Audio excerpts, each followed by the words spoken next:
एक गोपी थी, इस कलिकाल की, इस कलयुग की घटना है। एक गोपी थी जो यमुना पार रहती थी।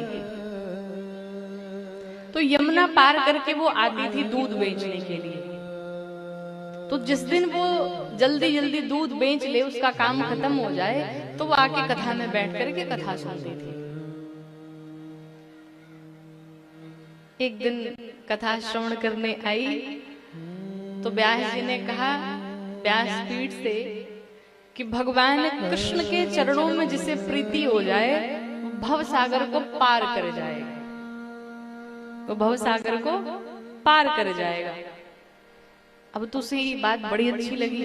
अच्छा देखो, कथाओं में भी वही चीज लोग निकाल के ले जाते हैं जो अपने प्रॉफिट की हो, जिससे हमारा लाभ हो, जो हमारे योग्य हो। अब उसे ये बात बड़ी अच्छी लगी कि लोग भव सागर से पार हो जाते हैं कृष्ण नाम लेने से। तो उस गोपी ने सोचा कि जब कृष्ण नाम लेने से लोग भव से पार हो जाते हैं तो हम यमुना पार क्यों नहीं हो जाएंगे? हम तो यमुना पार हो जाएंगे। अच्छा, उसमें भी स्वार्थ था। उसने मन में विचार किया कि जो मैं चवन्नी दे करके आती हूँ, रोज नदी पार करती हूँ, यमुना पार करती हूँ, ये तो बढ़िया है कि नाम लो और यमुना फ्री में पार हो जाओ। तो इसलिए वो व्यास जी की बात गांठ बांध करके ले गई। आज जब यमुना जी के किनारे पहुंची, उसने सोचा कि व्यास जी ने कहा था कि भव सागर से जीव पार हो जाएगा, तो वो नाम लेकर के हम भी पार हो जाएंगे यमुना।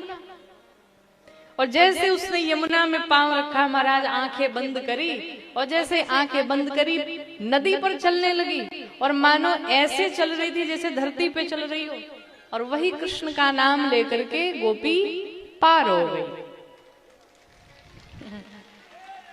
अब तो महाराज रोज का उसका यही काम। उसने कहा ये तो बहुत बढ़िया है, कृष्ण का नाम लो, यमुना पार हो जाओ फ्री में, चवन्नी भी नहीं लगते हमारे।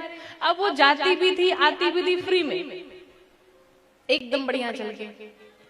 तो उसने सोचा कि व्यास जी इतने पहुंचे संत हैं, उन्होंने तो मेरा कल्याण करा दिया, मेरे कितने पैसे बचा दिए उन्होंने। तो व्यास जी को तो घर पे कम से कम बुलाना ही चाहिए, घर पे भोजन प्रसाद पवाना चाहिए। देखो, घर में समय समय पर अगर संत ना आए, कोई भगवान का भक्त ना आए, तो समझो कि जीवन में भी भक्ति की कमी है। न भी कोई आए ना तो फोन करके बुलाया करो, भैया आ जाओ 2 दिन के लिए हमारे घर में रह लो, संतों का आगमन हो जाए, संतों की सेवा कर लो। पर आजकल तो लोग बचते हैं महाराज, कौन बुलाने जाएगा, कौन सेवा करने जाएगा। नहीं,